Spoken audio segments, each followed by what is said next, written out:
দ্বিতীয় বিশ্বযুদ্ধ কেবল দুটি বৈরী সামরিক জোটের সংঘাত ছিল না, এটি ছিল মানব ইতিহাসের সবচেয়ে নীতিহীন, সুদূরপ্রসারী এবং বিধ্বংসী ভূ-রাজনৈতিক মহাবিপর্যয়।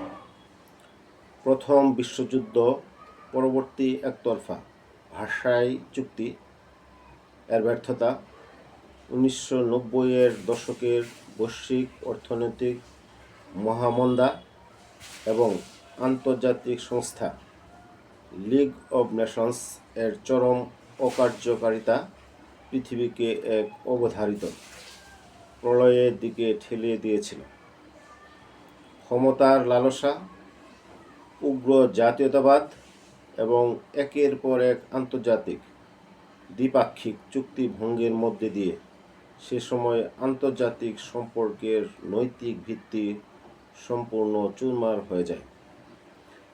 এই যুদ্ধ ছিল মূলত তিনটি প্রতিদ্বন্দ্বী দর্শনের সংঘাত: আগ্রাসী ফ্যাসিবাদ বা নাৎসিবাদ, জার্মান, ইতালি এবং জাপান; পশ্চিমা পুঁজিবাদী জোট, ব্রিটেন, যুক্তরাষ্ট্র এবং বলশেভিক সাম্যবাদ, সোভিয়েত ইউনিয়ন।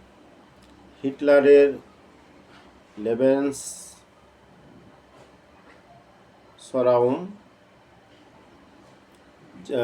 এবং জাপানের গ্রেটার পূর্ব এশিয়া সহ সমৃদ্ধি ক্ষেত্র গঠনের সাম্রাজ্যবাদী নীতি যুদ্ধের মূল ভিত্তি তৈরি করেছিল।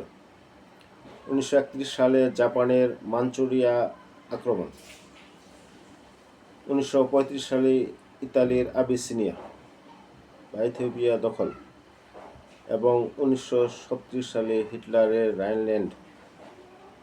সামরিকীকরণের বিরুদ্ধে লিগ অব নেশনস কোনো কার্যকর পদক্ষেপ নিতে পারেনি, ফলে শক্তিমানের নীতি আন্তর্জাতিক সম্পর্কের মূল নিয়ামক হয়ে দাঁড়ায়। আন্তর্জাতিক সম্প্রদায়ের নিষ্ক্রিয়তার সুযোগ নিয়ে হিটলার বাধ্যতামূলক সামরিক সেবা চালু, রাইনল্যান্ডে সৈন্য প্রেরণ এবং অস্ট্রিয়া দখল করে 1999 সালের ভার্সাই চুক্তিকে আনুষ্ঠানিকভাবে অস্বীকার করেন।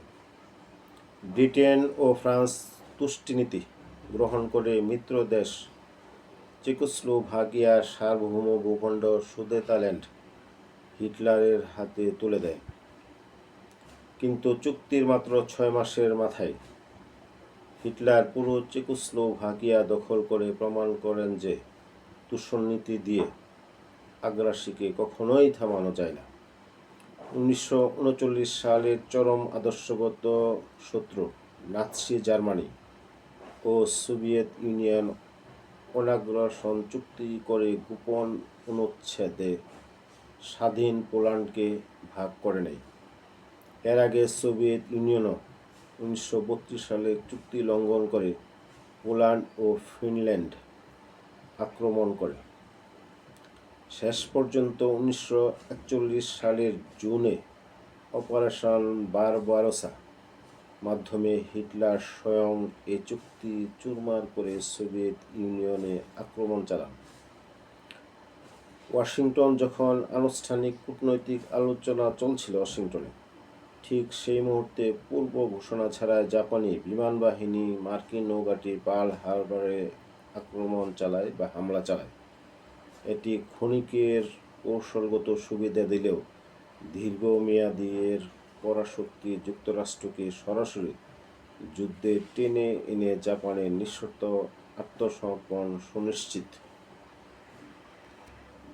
করে।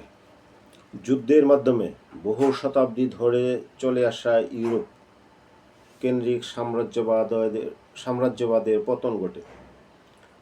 বিশ্ব দুটি স্পষ্ট পরাশক্তিতে বা শিবিরে বিভক্ত হয়ে পড়ে: মার্কিন যুক্তরাষ্ট্রের নেতৃত্বাধীন শিবির এবং সোভিয়েত ইউনিয়নের নেতৃত্বে কমিউনিস্ট শিবির, যা 4 দশকব্যাপী শীতল যুদ্ধ বা কোল্ড ওয়ারের সূচনা করে। এই যুদ্ধে আনুমানিক 7 থেকে 8 কোটি মানুষের প্রাণহানি ঘটে, যার মধ্যে 2 থেকে 2.5 কোটি সামরিক বাহিনীর সদস্য, 5 থেকে 6 কোটি ছিল সাধারণ বেসামরিক নাগরিক।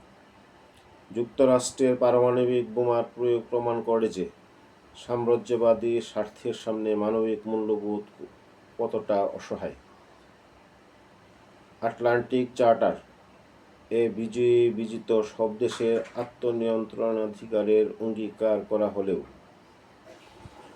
ইয়াল্টা ও পোটসডাম সমঝোতা পাশ কাটিয়ে সোভিয়েত ইউনিয়ন পূর্ব ইউরোপের দেশগুলোতে জোরপূর্বক একদলীয় সাম্যবাদী শাসন চাপিয়ে দেয়। দ্বিতীয় বিশ্বযুদ্ধ মানবজাতিকে স্পষ্ট বার্তা দিয়ে গেছে যে আগ্রাসীকে তুষণ করা কিংবা কৌশলগত সুবিধার জন্য আন্তর্জাতিক চুক্তি ভঙ্গ করে কখনোই টেকসই শান্তি অর্জন করা সম্ভব নয়। পরাশক্তিগুলোর অন্ধ ক্ষমতার লড়াই এবং নীতিহীন কূটনীতির চূড়ান্ত খেসারত দিতে হয়েছিল কোটি কোটি নিরপরাধ মানুষকে। এই মহাবিপর্যয়ের ছায়াভস্ম থেকে পরবর্তীতে জন্ম নিয়েছিল জাতিসংঘ, 4 দশকব্যাপী শীতল যুদ্ধ এবং পারমাণবিক আতঙ্কের এক নতুন যুগ, যা আজও বিশ্ব রাজনীতির জন্য এক চিরন্তন সতর্কবার্তা। দ্বিতীয় বিশ্বযুদ্ধের সার্বিক মূল্যায়ন এবং কূটনৈতিক চুক্তিভঙ্গের ইতিহাস সম্পর্কে আজ পর্যন্ত